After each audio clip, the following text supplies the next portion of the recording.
First thing I want to do is just talk about probably what we all know, but just state the obvious, and that is that being a pastor is a unique and demanding way of life. And it is that. It's a life. It's not just a job. Some people talk about it as a vocation, a profession. We certainly use the language of calling. But it is something that you are giving your life to.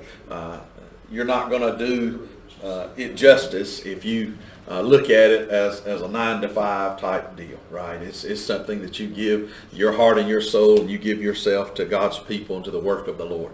So in a very real way, you're on call, right? It's a 24/7 type thing that's demanding in and of itself. Many times, regardless of the size of church that you may be in or the number of staff that you have or don't have, many times the pastor is the point person, right? When a decision has to be made, when somebody's got a question, when there's a crisis, an emergency, when somebody's mad or upset about something, many times they're coming to the pastor.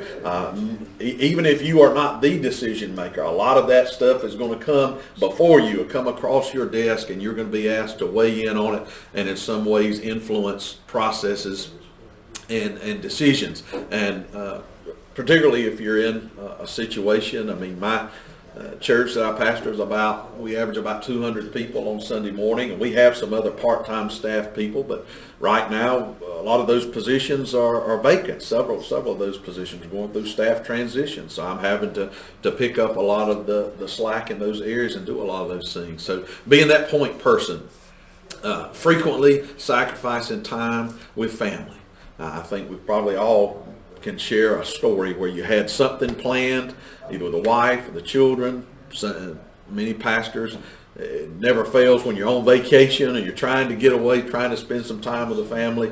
Something happens, somebody has a crisis or an emergency, and it can be just as small as you're trying to have Christmas with your family and you get that phone call and you have to step outside and talk with that person, counsel with them, pray over the phone for 20, 30 minutes. That interrupted your time with family. It can be as serious as we were away on vacation and somebody died and we had to cut it short to come home. So, we always make plans, but we have to hold them very open-handedly because you never know what's going to happen. As a pastor, you're always trying to stay one step ahead. You're the person that has to in many ways drive the wheel of thinking, planning, visioning. That if you are not thinking ahead, then you'll always be one step behind. So you have to look at not just keeping the day-to-day things going, but you're trying to look a little further down the road, right? A good head coach of a football team is not just thinking about the next play. He's thinking about, well, what if we get that first down, then what are our options? He's always in his mind having to stay several plays and several steps ahead. A good leader is the same way. You're always trying to do that work of vision. As a pastor, we are carrying heavy burdens, right? So we understand things that are going on in people's lives. We understand dynamics between different personalities in the church that may or may not be getting along, or they're rubbing each other the wrong way. There's things that we're trying to keep in balance and sometimes referee as a good shepherd that nobody else knows about, right? And those are things that we carry with us day in and day out. I can remember vividly a situation from I think it was about 7 or 8 years ago. It was in the summer. We were having our vacation Bible school, and I was participating in the skit for the children for Bible school, and it was a funny, goofy skit. Was doing that. Children were laughing. We were having a great time. Finished that skit. They go to their next part of Bible school, and I get a phone call that one of the deacons, he had had a heart surgery, and something had gone wrong. He was up at Rex Hospital, and the family called, his wife called me and said, "We need you to come right away." And so I had to change my clothes real fast, hop in the car. By the time I got there, he had passed. And so a family just shocked by a sudden and tragic loss, and they thought, he was going to come through surgery fine. Nobody had any idea this was going to happen, and suddenly we're confronted with this. One of the most influential, godly men in the church has now gone on to be with the Lord, and so just that shift in about an hour and a half time to go from just living it up with the children to now being in this really intense moment of grief and pain and loss. We live in between all of that with the ebbs and flows of ministry.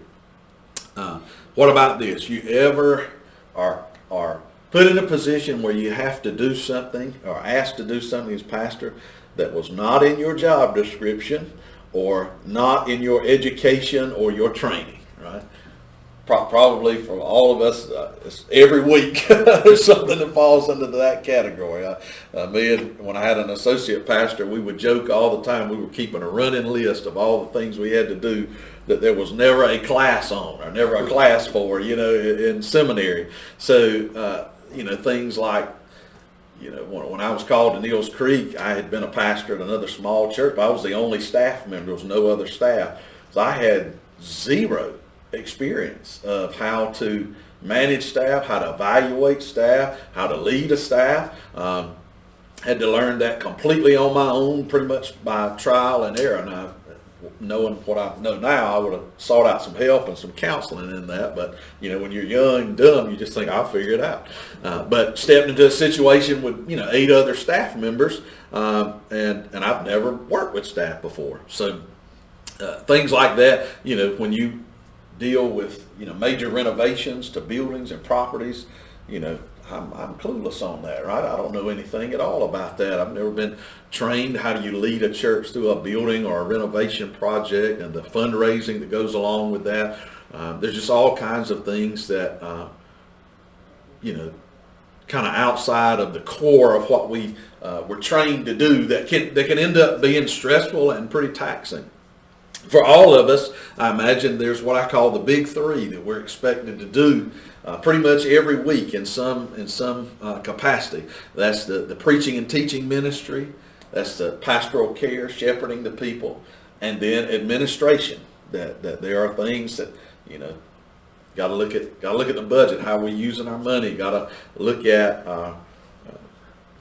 is the calendar, church calendar up to date? Is communications with the people flowing well? We've got this big event. Do we have all the resources and all the people, volunteers that we need in place something like Bible school, right? It's for most of us just a couple of days, but it takes months worth of planning, weeks worth of planning. If you take a group to camp, to Caswell or wherever, get a bunch of teenagers ready to go to camp. Gosh, that's like Moses getting the people ready to go in the wilderness. It is an undertaking. It is quite an undertaking. And so, if we're doing our job well and doing what our job descriptions say, then we're spending time doing all 3 of those probably on a weekly basis. And that's part of what Sandy kind of presented with the pastoral rhythms, is to help you understand, all right, if I was a little heavy in one of these areas this week, then how can I kind of balance that out when it gets to the next week or from month to month, kind of evaluating, all right, what did I really, put my time and my resources in, and how can I hold that in balance? But all 3 of those things require a very different skill set. And for most of us, there's going to be one of those things that's going to be kind of in our wheelhouse, our area of giftedness, and the other ones kind of stretch us, and we have to be very intentional about trying to do those and fulfill those aspects of the calling. Symptoms and red flags, things that can be a sign that a pastor is stressed, that they are headed toward that term that we call burnout, or at least that they are not getting adequate rest, and the calling and the job of the pastor is beginning to take a toll on them, beginning to really be detrimental to their physical, spiritual, emotional health. And there's probably more that you could add to this, but these are some of the common ones. Feelings of anxiety, feeling overwhelmed, difficulty sleeping, depression. For many pastors that have moral failings, it started by not having healthy rhythms and healthy balance. And they get in over their head and they begin to turn to unhealthy coping strategies, whether that's alcohol, whether it's some type of substance, whether it's pornography, something that is sinful. It becomes an outlet, it becomes an escape, and rest assured, right, that the enemy, our adversary, Satan, has always got those things ready to go when we feel like we are stressed and when we are struggling to maintain being in a good place as a pastor.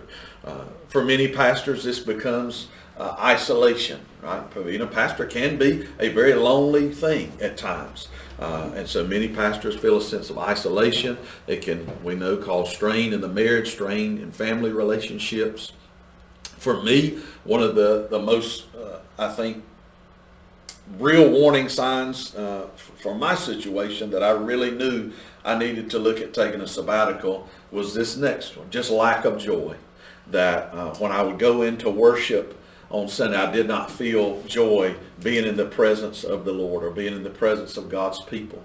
Felt like I was just going through the motions. I mean, I knew how to preach, I knew how to bring the word, but I felt like a robot up there. There was no life in it. There was no energy or authenticity in it. And it seemed like, everybody needed something. And it was just getting on my nerves. I mean, I was irritable. I was kind of like Moses, saying, how long, oh Lord, do I have to deal with these people? So kind of that and the trouble finding motivation were very real for me. Sometimes it's this idea of just getting in this place where you're just reacting to situations, just reacting to everything instead of really being a healthy leader, being proactive. Many times it feels like a disconnect or growing distance, growing cold in your relationship with God. And for some people, it can have real physical symptoms and translate into signs of poor health and not taking care of themselves. And if you guys have questions, input, anything, at any point, just raise your hand. I want you to be involved in this as a discussion. So when I started studying sabbatical and healthy rest for pastors, and I think I should have said this at the outset, but really the goal of helping pastors be healthy is the end result is that their churches would be healthy. Right? That ultimately our churches are only going to be as healthy as we are, as the men of God, as the under shepherd over that church. And so I began to kind of look at what are some biblical examples. And I'm sure there are others, but these are ones that really stood out to me. First one, just starting in Genesis, the work of creation, is that God created, he worked for 6 days, and then within the order of creation, he put Sabbath rest. He put the day of rest. And I heard a funny story about this one time. There was a young pastor in his church, and this elderly lady just kept coming to him all the time and encouraging him to take a day off during the week, and that he needed to have a set day, just rest and self-care and not to be doing the work of the church. And she kept asking, well, why don't you take a day off? And finally one day he said, I can't take a day off because the devil never takes a day off. Mm-hmm. And without missing a beat, she said, why are you patterning your life after the devil? And her point was, even God rested and showed us what healthy rest looks like. Another example that I could relate with was in 1 Kings 19, when Elijah has just had this pinnacle moment of his ministry. He's defeated the prophets of Baal. He should be, he prayed and fire came down from heaven and consumed it. He should be pumped up, right? He has seen this mighty move of God, and yet what state is Elijah in at that point? Right after this high moment, he's in a real low place. And because Jezebel's still after him, right? She's still dogging him. She's still trying to kill him. And he's like, how long am I going to have to deal with this? So he's discouraged, he's dejected, he's depressed, and he really goes out and falls asleep. And we see, in 1 King 19 that God sends this ministering angel to him, and gives him food and drink, and he has this period of rest, and it says that he went on in the strength of that food for 40 days and 40 nights. So we see that Elijah has a period of regeneration and renewing his strength there.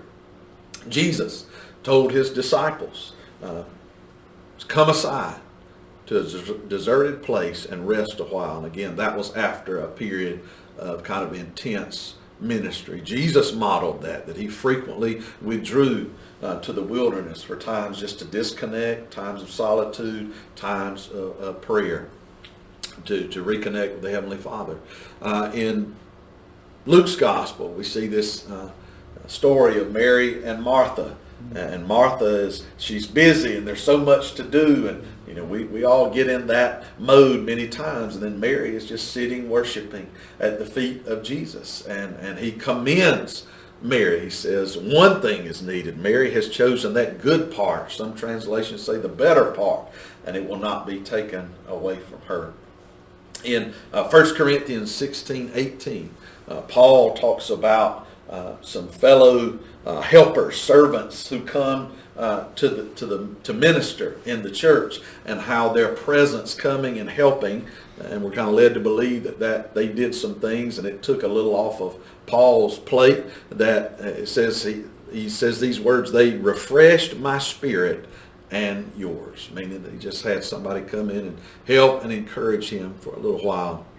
And then in Hebrews 4:9, we see kind of that connection back to Genesis, and this idea that there is a rest for the people of God. Any other passages or concepts from the Bible that might come to your mind when you think about that concept theologically of rest and healthy rest? There's one passage where Jesus went to his disciples and said, "Come apart. Mm-hmm. You minister too much." Yeah. And again, presenting that concept of rest. Dave and I are here, a couple of the old guys, and we probably remember that thing. Well, the devil won't take a day off, so we don't either. I love your comeback on that. Yeah, why should we pattern ourselves after the devil? Every pastor, depending on his context, is going to deal with different things. Whether you set a day off to do that, but even that can be disrupted in many ways. I had a pastor friend that lived in Church Parsons. He's right next door to the church. And he got to part of his day off. Him and his wife had to leave town. Because there's always somebody coming over to the house and say, "I forgot something in church yesterday." Or whatever, or could I put this in the church? And you never have that time. It's something that I think has to be built. Well, it is in our DNA, because in our creation, in his image, that concept of rest is there. Example, I think what I hear and see from experience and pastors and all is that, maybe their day off gets disrupted, and take another day. Right. And just say, I didn't get my day off, I'll just wait till next week. Take another. It's got to be an intentional thing. With the realization, as you said, if that pastor's not healthy, church is just going to go through the motions like he is. I mean, it starts with the pastor, the leader, but then it spreads to his family, spreads to other leaders in the church, and then ultimately it affects the whole body, right? So absolutely, and that's a great point, Don. Is I think there are what I would call, going back to Sandy's presentation of rhythms, there are kind of weekly rhythms, monthly rhythms, quarterly rhythms of rest that you want to think about. What I'm presenting on is, sabbatical, so something that would happen, probably one time in a 5 to 7, maybe even as long as 10-year period of time. But that in and of itself, sabbatical is not going to be the one-shot fix, right? You have to build these rhythms in, small ones, and then maybe that looks like you having a couple of days, or going on a retreat once a quarter, or that may be getting away with your wife or with your family, once a year. But just being intentional, I think, is a big thing about that, to understand. And science and doctors will provide all kinds of input about the value. God designed our body to rest, to heal itself, and I think we probably can all relate to this. Times when you've tried to do something later in the day, when you're mentally not as fresh, you're physically tired, and it's frustrating, it's difficult, it doesn't come together, and you just go to sleep on it, and the next day you get up and you're fresh the next morning, and it's like boom, it just happens almost effortlessly, or a lot easier than it was when you are tired, physically and spiritually. So that reminds me of Dr. Stanley. I remember Dr. Stanley making this statement. He said, sometimes as a pastor, and we do this in the study, you study yourself to your kind of brain dead. Yeah. And he said, and you're so tired, he said, put your head down on the desk. Yeah. And take a little quick nap. Yeah. And he said, I can't tell you the times that I have done that I was in a place where I just couldn't get it, couldn't go any further. Right. And I took that little power nap and I woke up, and he said I couldn't write it down fast enough. Yeah. And the Lord was giving it to me. Yeah. And I mean, just that little bit of rest makes a difference. Yeah. But pastors need to learn. I remember years ago, there was a lady who attended the church, and it was when cell phones first came out. And well, I guess it'd been out a little while, but I was always late to the party when it came to technology and stuff like that. So I was really not interested in buying a cell phone and having one. But anyhow, this lady made the statement at church. She said, we need to get David a cell phone. The church needs to provide him a cell phone so we can get him on his day off. Yeah. I mean, Yeah.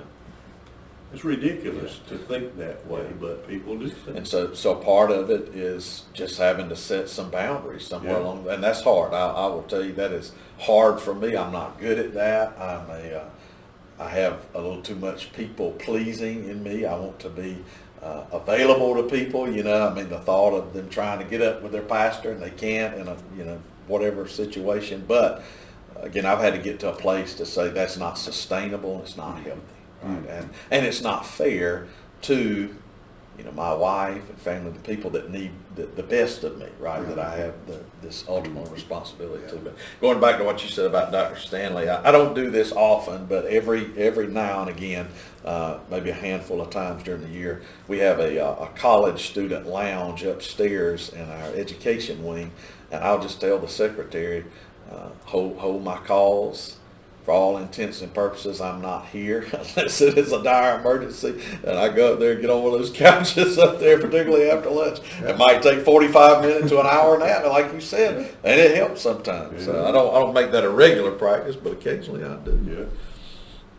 So, talking a little bit about this idea of pastoral sabbatical. So sabbatical has been a term that's been used in more in academic settings, particularly for those who are tenured professors, as a time for them to step away from the day-to-day practices of teaching and to spend time writing or doing research or kind of exploring a certain area more in depth related to the subject that they teach. And certainly that kind of self-improvement or self-development can be a part of pastoral sabbatical, but really for pastors, sabbatical is meant to be more of a time of rest and rejuvenation and refreshing of yourself in your spirit. So I've got a handful of things here that are often kind of goals or sub-goals of a pastoral sabbatical. It's not an exhaustive list by any means, but for many people, it is a leadership reset. It's an opportunity to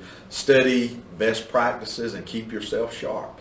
If you are in ministry, I would say more than about 6 or 7 years, you have to go through some of these leadership resets. If you just keep doing the same old thing, the same old way, pretty soon, you're not going to be very effective.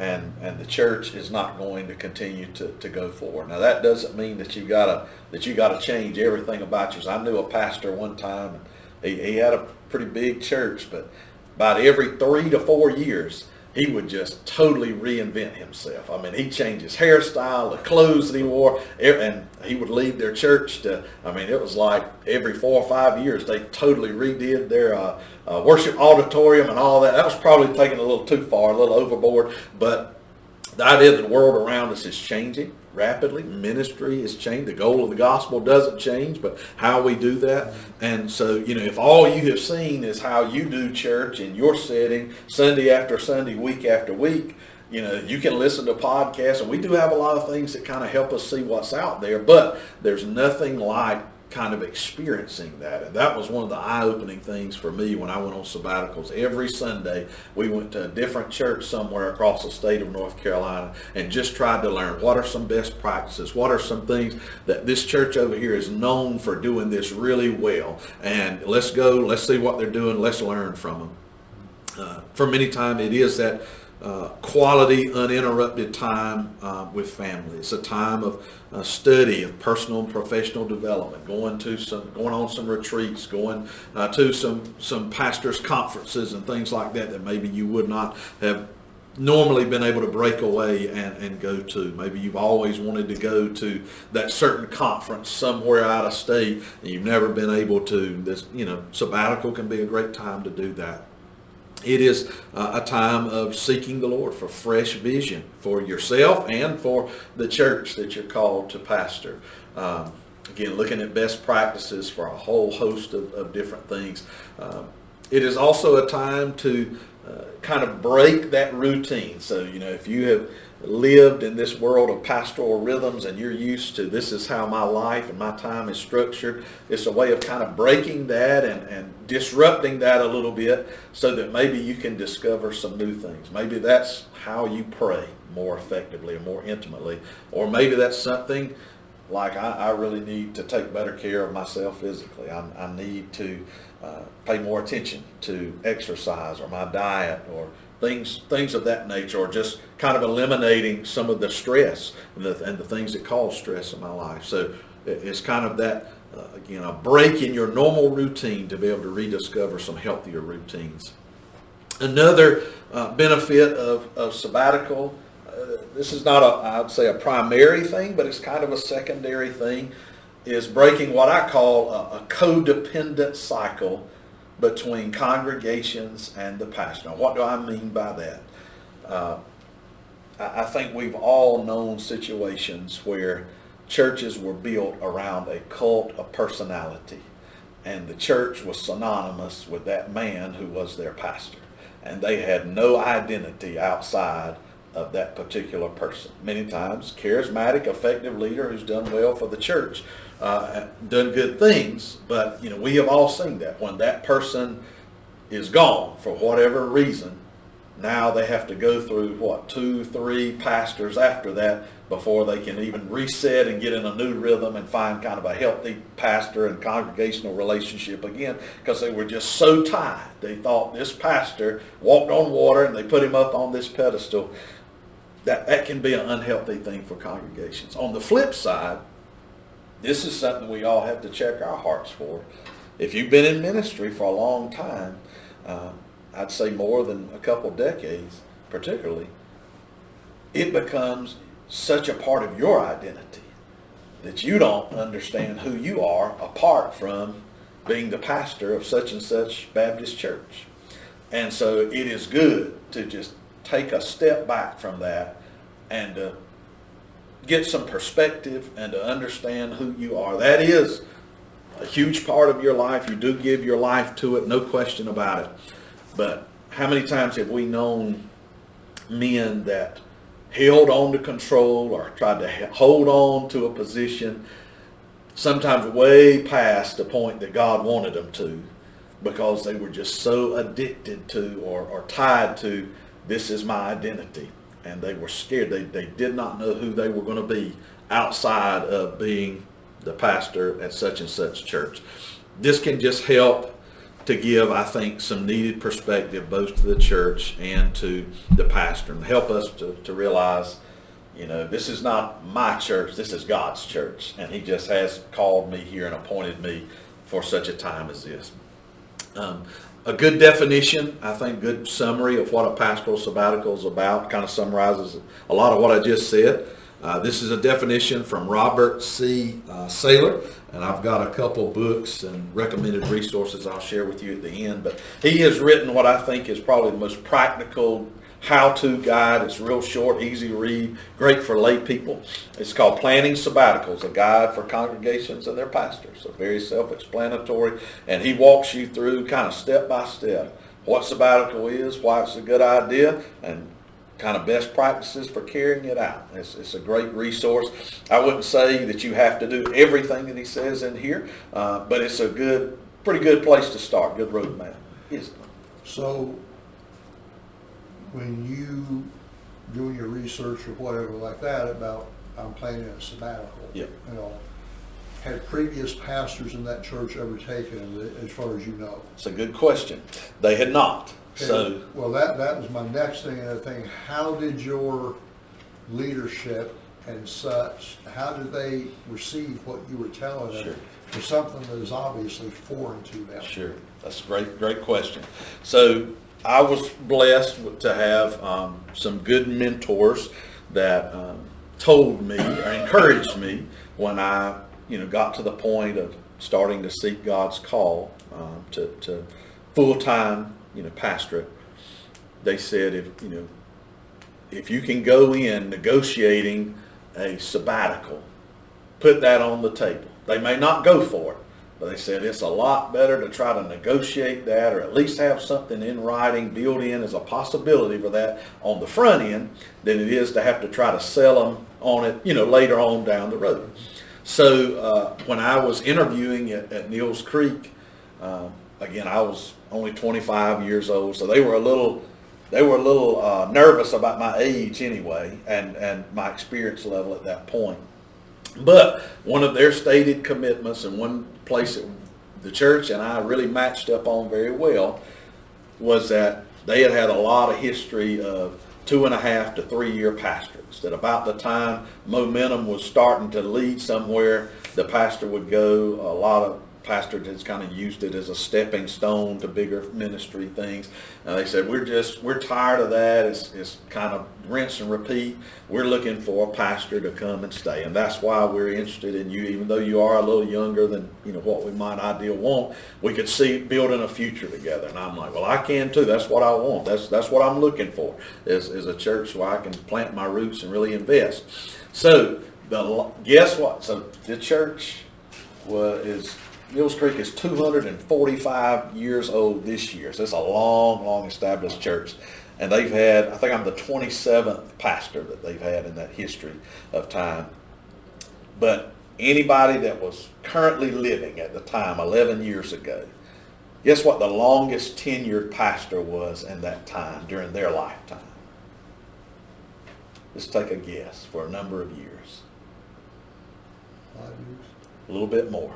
Not much. 7. 7 years. So I said, well, I'll tell you what. I said, if I stay for 7 years and I'm in good standing with the congregation, can we put a provision in there that I would be eligible for a sabbatical, and that I could make a request to the deacons for sabbatical? And so, they had no idea what it was. So we had some conversation. I gave them a few things to read, and they went for it. It was a bargaining chip, but they said, yeah, that kind of is a win-win, and it incentivizes both you and us to go down this course of a longer-term pastorate and investing in that. So that's how it all came about. That's how it all started. Now, the people sitting around that table was about 8 people and a search team. So they had an understanding, but when it came time for me to actually go on sabbatical, everybody else in the church was clueless. So it was kind of like, starting the process all over again. But at least that had some key leadership buy-in and it was in writing, and the church had voted on that. Most of them had forgot that, of course, when we got to that point, but at least it was in writing. So I'll say a little bit more about kind of how communicate, educate, and have a good plan here in just a minute. But Robert Saylor says, pastoral sabbatical is an extended period when the pastor steps away from day-to-day practices of ministry to focus on their spiritual development. And here's the key thing that's really important to communicate to the congregations. It's not so that I can go and seek another ministry, another church, and that it's not an exit strategy. It is an eye toward returning back to be the best, healthiest pastor I can be for this church with renewed energy, renewed vision for ministry. So that is really the key point, I think, in helping people understand that this is for me to go away, but for me to come back better and healthier and rested and refreshed, and continue to lead our church forward. So these are just some of the things that I learned through my experience of taking sabbatical. I would say, first of all, plan ahead and plan well ahead. This is not something that you are going to do, say announce 1 month, I'm going on sabbatical, and then you go on the next month. I would encourage you to have a plan, be working on this 10 to 12 months before, an agreed upon date, and certainly I would say at bare minimum 6 months. You're going to need that time, and the congregation's going to need that time to help prepare for that. You want to create as much buy-in from people as you can get. So plan ahead and then communicate very clearly and frequently what this is all about, and then the exact details of it. Second is just transparency. Create goals for your sabbatical. Help the congregation see what you're going to be doing, what you plan to do with your time, and how that's going to be a valuable investment for them to buy into and be a part of. We also, in my sabbatical, created some goals for the church. Some challenges that we wanted to give the church, some things for them to work on during this time. So that was good to create kind of buy-in on both sides. I would encourage, either doing a sermon series or Bible study or something, a small group around this topic of Sabbath and rest for your body and soul, and why this is a biblical thing, a godly thing. Be ready and prepared to address frequently asked questions, possibly in a town hall style meeting. There's numerous different ways you might go about doing that, but that's kind of how we did it. It was just had a town hall time. We had some answers already prepared for questions that we anticipated, and then we let, of course, other people just ask questions that they have.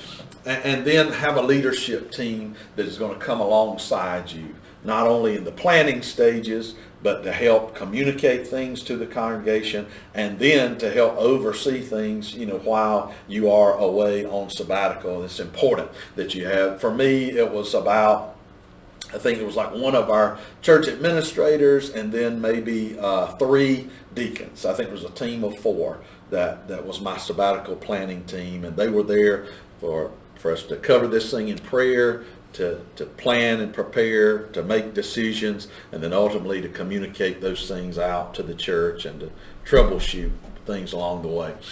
Frequently asked questions that people have, lay people have when it comes to sabbatical. I'm not going to answer each of these, but these are the kind of things that you will encounter likely. If you've got a specific question on how we responded to one of these, I'll be happy to come back to it in the end. But is this a paid vacation for the pastor? Are we just paying the pastor's salary while he goes off and has a big time for 6 weeks, 8 weeks, 12 weeks, however long it is? What will the pastor be doing during this time? Again, a lot of people are fearful. He's going to go, especially if he's going around visiting these other churches, he's looking for another place to go. Will the pastor receive his normal salary while he's on sabbatical? How will we handle travel expenses and conferences and things of that nature? Will there be a special budget designated for sabbatical? Is it okay for me to call, email, text the pastor during this time? What if I see him out in the community, the grocery store shopping or at a restaurant? Can I go up and speak to him, talk to him? What happens, this is always a big one, what happens if a church member dies? What if there is a death in the church or some other real emergency arises while the pastor is on sabbatical? And then, of course, the last one, can I skip church? Can I take a sabbatical too while the pastor is gone? And some did. Some did. So these were my goals. I want to just go over kind of briefly my goals that I had to communicate to the church. My first one was I wanted to have time with family. I really felt like that many times, even when I was, particularly with my extended family, whether it was holidays or whatever, for some reason, we were having to kind of cut it short because of this or that. And then many times when I was there, I didn't feel like I was fully present. I don't know if you know that feeling of sometimes having things so much on your mind or so much that has happened. Even this year, we had Christmas with my family on Thursday, and then that following Saturday. So within 48 hours. We had a huge funeral at the church for a young lady in our community, a young mother who had died because of an overdose. It was a tragedy, 26 years old. And so, we were going to have 300-400 people on our church campus on Saturday. So Friday, day after Christmas, we had to get all the Christmas decorations down, had to, strategize with our security team, our parking people. It was just a huge undertaking. The young lady didn't have life insurance, so the funeral home was not involved. It was just family did a simple cremation, and so everything coordination-wise was on us. It's hard for me in my mind to sit there and be fully present with my family on Christmas Day, knowing all of that's got to happen by 1 o'clock on Saturday, right? So this was a good time for me to pull away, to have some trips with my parents, with my in-laws. My dad and I went on a hunting trip down to South Carolina in early October of 2021 during the sabbatical period. It was like 90 degrees and humid. The most effective hunters were the mosquitoes. They were eating us alive the whole time. But it was, and I was a little bummed out because it was just not what I envisioned it being. And I was in the deer stand, and I'd just been praying for about an hour and reading scripture because the deer were not moving, and it was just miserable, sweating. But I got to the end of that prayer, and I said, God, he's in good enough health we'd come on this trip, and man, it's sure not going the way I want it to, but it would mean so much to me. I said, I don't care if I get a deer, but I sure would love for him to kill a buck, And I said amen, and I promise you guys, it was not 30 seconds later, I hear a gunshot. And I texted him, I was like, was that you? And he didn't respond for like 5 minutes. Now he snapped a picture. He's on the ground with this 10-point buck, and I'm like, thank you, Lord. It's just amazing. But North Carolina Baptists do, I don't know if they still do this or not, but at that time they were doing the marriage retreats for pastors and pastors' wives called Replenish. And the one we went to was down at Caswell, and Sandy was there and his wife, and they helped with it. And it was really, really good, really well done. It was my wife was kind of going in a transition with her career, and there was a lot of things that I didn't know that had gone on at work that she didn't need. She had not told me because, again, she didn't want to put more on me and more stress on me. And so I really didn't realize all of that and the things she was feeling. And so it was really good for our marriage, really healthy for us to communicate about some of those things. Second was trying to work on my health.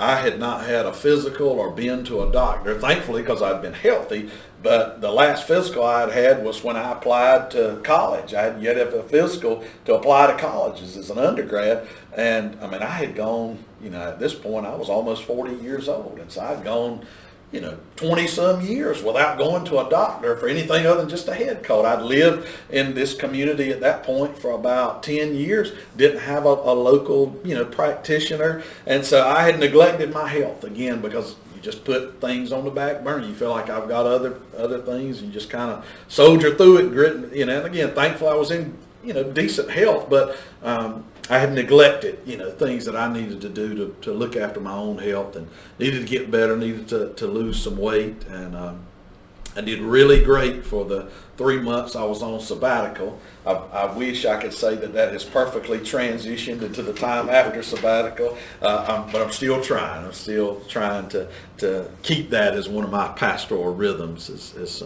some exercise and eating a little more common sense anyway. And then finally was the spiritual health replenishment part of it. Again, getting to a place where I could just have joy again, worshiping, not going through the motions. We again every Sunday my wife and I went to a different church across the state. That was probably one of the things we enjoyed the most and learned the most from. We tried to, if possible, coordinate where we could meet with one or more staff members and just kind of pick their brain and just hear their story and learn different things outside of our context of what we saw Sunday to Sunday at Neals Creek. We went to a retreat at the Cove in Asheville. It's a great place, beautiful setting in the fall, and awesome place just to connect with God. And then I spent a lot of time just seeking the Lord for fresh vision. There was a road about 2 miles from my church, and even though it's more in the eastern part of the state, there's just a pretty steep elevation change, and you go up on that road and you literally can look out and you're above where the water tower is, and you can just see a huge area. And I would just go up there and just pray for the community, and just commune with God up there. I felt like I was on a mountain overlooking, and it was awesome. Those were awesome times just to know that my time with God was not rushed. There was not a specific agenda. I was not coming to pray for everybody on the church prayer list. It was just me communing with God and seeking God. And at that point, I had been there at Neals Creek for 10 years. And so one of the big questions I had was, God, do you want me to stay here, or do you have somewhere else for me to go? What's the future that you have for me? I don't want to be here longer than you want me to be here. I don't want to be in the way of the next thing that you have coming.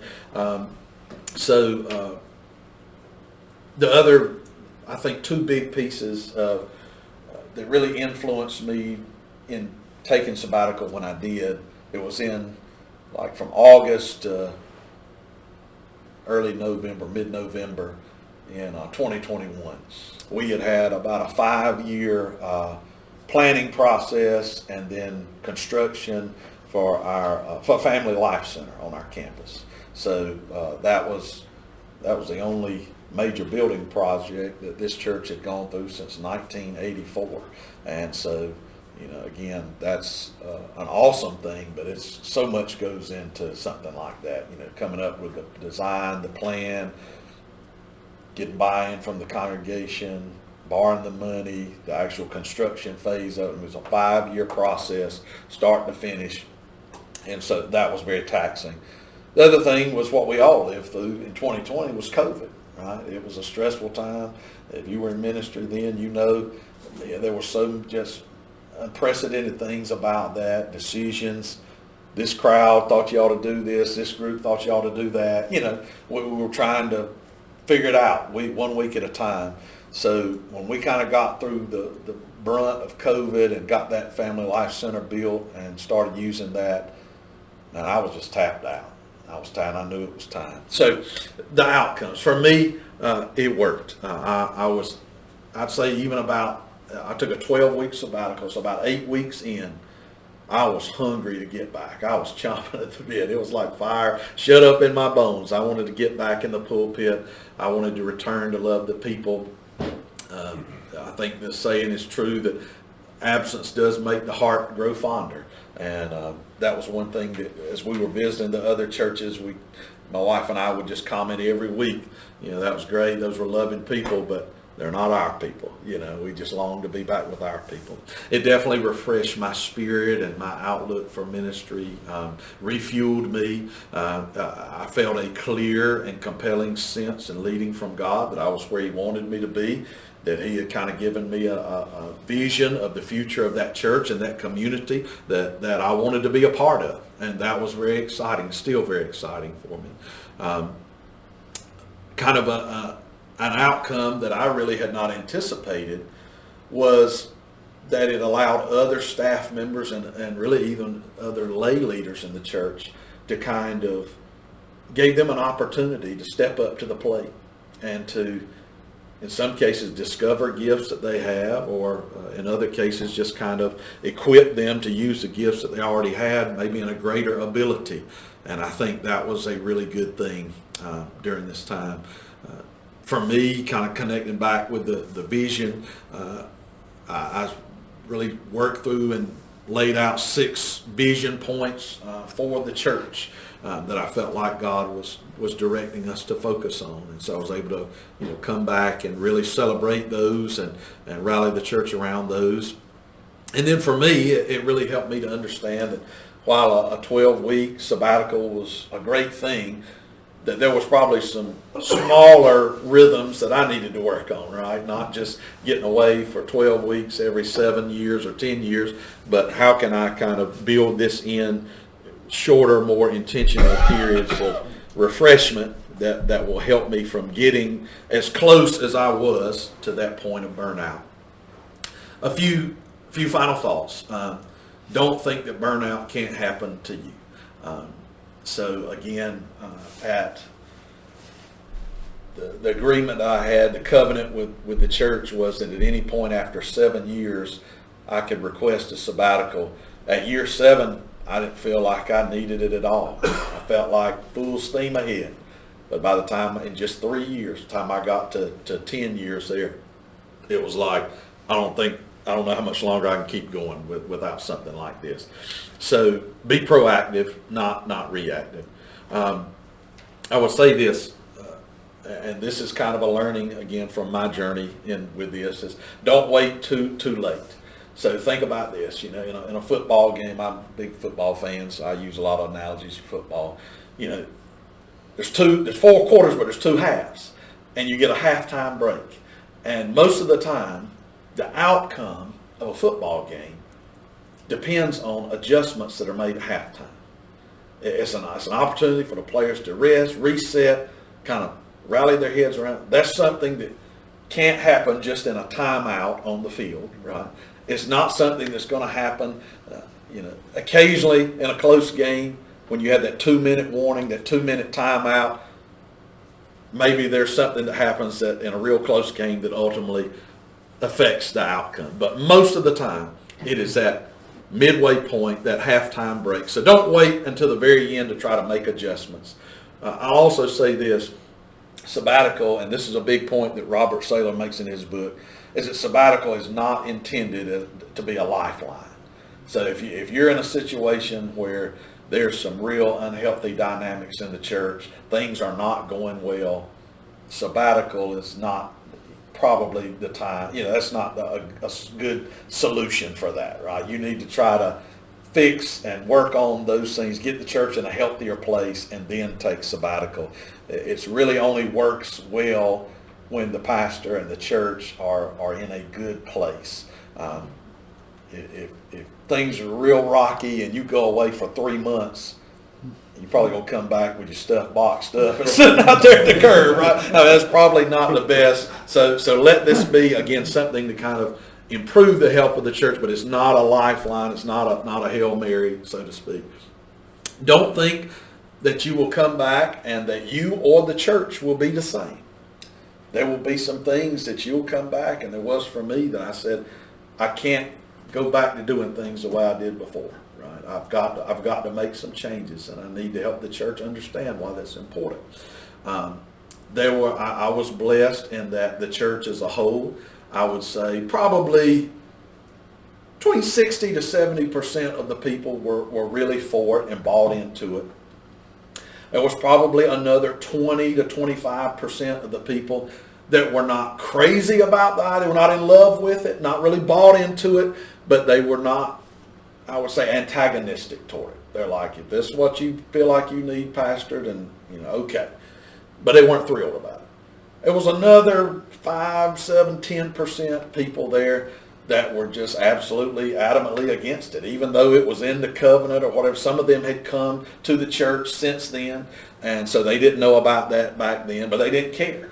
And there were some, not many, but a few families, a few couples that just adamantly, and the, one of the things about the funerals there was that I had made the decision that if I was going to go on sabbatical, I was going to go on sabbatical. We were going to have interim leadership, good solid leadership, but I was not coming back to do a funeral. And that was tough for some people. And so there was one man, he stood up in that town hall and he said, you really telling me, Pastor, that if my wife passes away, you're not coming back? And I, as lovingly as I could, I said, no, that's not the plan. And he said, well, when you get back, I won't be here, And so, I tried to, again, run interference and tried to get him to rethink that. But at the end of the day, I'm like, well, peace. I don't want to lose anybody. But at the same time, if you can't see the value of me doing this for my own health, and you've heard, what I've shared and why I need to do this, then you got to do what you got to do. And you have to trust it to God. Again, it's God's church. It's not ours. And then the last thing I'd say is just don't cut corners. A lot of, I've known pastors that have gone for 2 weeks, taken 2 weeks away, paid vacation, and they've called it a sabbatical. That's really not a sabbatical. For me, it took 2 weeks just to try to calm my brain down and just to disconnect a little bit, because I've been so wired of what's the next thing, what I need to be doing, and it was, it took every bit of 2.5 weeks for me to even just kind of be able to breathe a little bit and de-stress. So, a couple of resources that are good, that can help if you want to read up more on this. I'm sure there are others, but these are just ones that I've run across. The first one is a book by Christopher Ash called Zeal Without Burnout. So again, going back to that burning bush analogy, how can you be on fire for God without being consumed or burned out?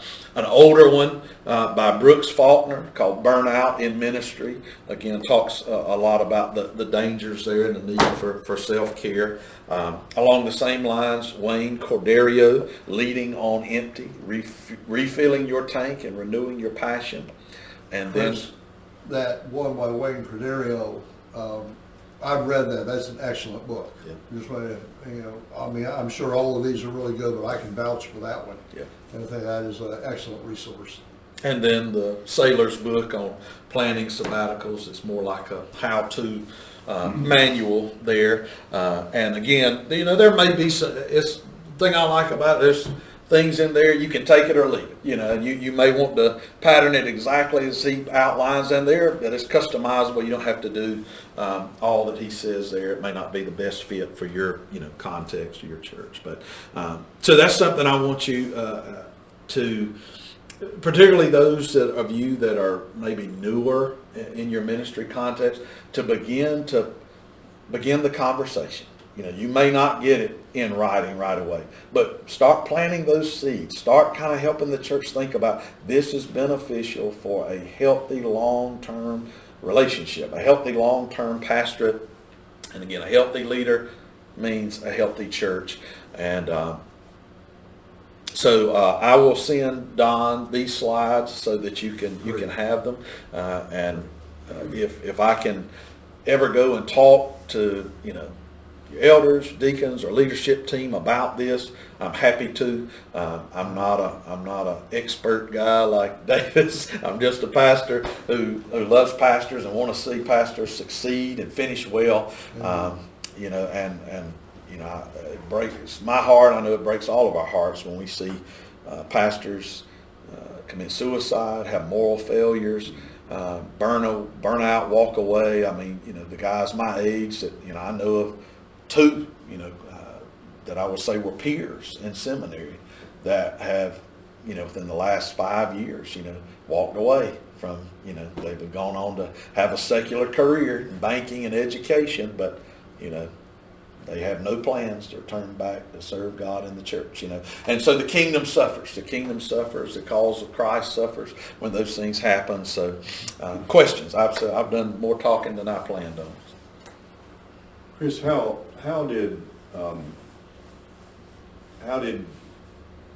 what difference did you see in the church's attitude toward you taking a sabbatical after you returned, and begin to implement some of that stuff, and Yeah. they see the refreshment in you and the renewed zeal. So what was their response to you after Good that? question.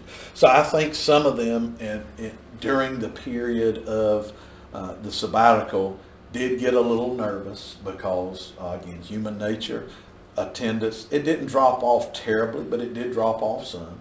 There were, as I said, some folks that had been vocal that left. And so, naturally there was some people were a little nervous about it. And I think some of them still, even though I had assured them over and over again that was not at all my goal or anything to do with why I was taking sabbatical, I think there were some of them afraid he's going to go visit a church on Sunday, fall in love with it, and go try to get a staff position at such and such church. So I think there was relief when I came back, but certainly I think when they saw the fruit of that and they, heard, me share about what God did in my life and the vision that he gave me for the church, it was a wonderful thing. And they could, many of them said, both for me and for my wife, that they could see just a tremendous difference in us. And, ultimately it really, I think, led us to a really good period of seeing, momentum, just seeing momentum and seeing God move over the next 3 or 4 years. So, Amen. I want to say something here on his point, on a different spectrum, but similar. I think if God's really in it and, moving in that direction and it's a, need, the time is there, like you said, you'll know. It's like I've heard people say, retiring or changing jobs, you'll know when you know, time's right. I remember last fall, and I shared a little bit of this last night. It was like 2 or 3 weeks back to back I was filling in at different churches. And one of them was the church I've been called to, and we were getting ready for our fall harvest sale. Helen in the church on the committee, she just looked at me that Sunday evening when I got there, because I'm co-chair of that committee, to get ready. She said, "You're going to keep messing around, and one of these churches is going to call you." All the while, I couldn't say anything, but, at the end of the day, I've been there my whole life, and I'll be 41 in August.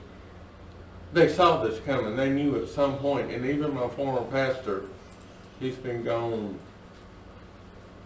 26, probably 4 or 5 years. When he left, boxes and boxes of resources and commentaries and stuff. And I've been in communication with him over the years, and his statement to me recently, he said, "God's been paving this road a long time, and it's just now coming to fruition for you. It was all in his timing." And, when we made the announcement in December that I'd be leaving, I don't think anybody was really shocked.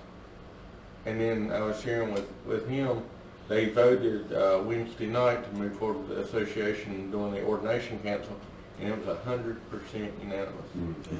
Amen. And I said, how can you not look at something like that and say this is all part of God's perfect plan, so. One thing that I struggled with when it came time was even just feelings of guilt, almost, of saying, do I really deserve to have, the church pay my salary, while I'm away, while I'm not there day to day for 3 months. That was one thing I had to work through and get over. I was like, I'm looking at men that sitting in these pews that have been, they've been farmers, or they're EMS workers, or police or military, and they have stressful jobs too, and they've never had an opportunity like this, but God really dealt with my heart on that and helped me to see that, again, we need to model what healthy rest looks for. Nobody's blessed when a pastor burns out, and so we need to help, other people understand. They may not get an opportunity for sabbatical, but, it's not healthy to, work yourself to death and not be available for your family and, not have time to. I remember a pastor's meeting one time, older pastor, been there forever, got up and he talked about burnout for Jesus. You gotta burn out for Jesus. The guy next to me leaned over and he said, burnout's still burnout. Yeah, yeah. Yeah. So we can put all the platitudes Right. that we want to in it, but the reality is, when you're burnt out, there's nothing left. Yeah. No value at that point. I think something that's interesting, because I was a member of a church where a pastor went on sabbatical, and I think it is so, you hope it doesn't happen everywhere, but the first thing people started saying was, is a portion of my tithe money really going to go for his vacation? Yeah, It's just instantaneously, there was a portion of the church that so had a problem with the paid vacation. It's to get that message across that that's not really what's taking place, but that's everywhere when a pastor does this. And there'll be, again, I think it's about just creating enough critical buy-in of key people and key leaders, because like I said, that small percentage that was antagonistic toward it, we could never get them past what you just said. And they're the most vocal people That's in the right. church. But that's just, every great thing you endeavor to do, there's going to be critics and naysayers, and you can't let that stop you, or try not to. I don't remember who it was, but someone said, I've never seen a monument raised in honor of a critic. That's a good point. I think too, Chris, the key is that anything in God's work, I think it was your first slide up there, the biblical perspective of rest. Yeah. Sabbath at that. We're supposed to preach the whole truth, the whole counsel of God. But yet, and I know in my context as a pastor, I think probably the one subject I had trouble teaching was me. The pastor's role and such. I can come into your church and do it, Right. but in my church, it's a different thing. Yeah. But yet it's got to be, because there's a lot of wrong thinking Yes. in our churches. And Well, it's there's just wrong a- perspectives because it's not biblically oriented. Yeah. It's perspective oriented or heritage oriented or whatever. It's not biblically oriented. And this is a very same subject. Yeah. This is an excellent subject that is just not seen from a biblical perspective. And it used to be a day and time where, I think the vocation of the pastor was kind of held along other jobs, and there was this big emphasis on the pastor was judged if he was really getting in his time, if he had office hours, right? If he was, spending, there was, particularly when you had parsonages were more common, there was people watching like a hawk. Is the pastor at the parsonage, or is the pastor over there in his office, in his study, But, now I think people are beginning to see more that the role of the pastor may be, when you're out at lunch and you see that person and they sit down at your table and you end up discipling them for an hour. You weren't in your office, but you were sure doing ministry, right? That looked a whole lot like what Jesus did, so and like we should be doing. So it's trying to help people understand. Football coaches have a on season and an off season. Public school teachers have a summer break. Most, even people that work in EMS or law enforcement, they have some shifts and they have some time off, and even in those professions, there's a lot more emphasis nowadays on trying to help people care for themselves mentally and physically because of the stress that they're under, the things that they carry, the things that they see and deal with. It's a lot. It's a lot. So, yeah, I think it's helping people to understand just the totality of this calling and the 24/7 nature of it, and that nobody can sustain that and be at their best on and on and on. Got to have some self-care. So I hope something about that was helpful and blessed you. And I'm always open if you find something or have something that is working well for you or is helpful to you. Pass it on. Let other pastors know about it so we can, it may be one of those rhythms that Sandy talked about that we can incorporate into our life.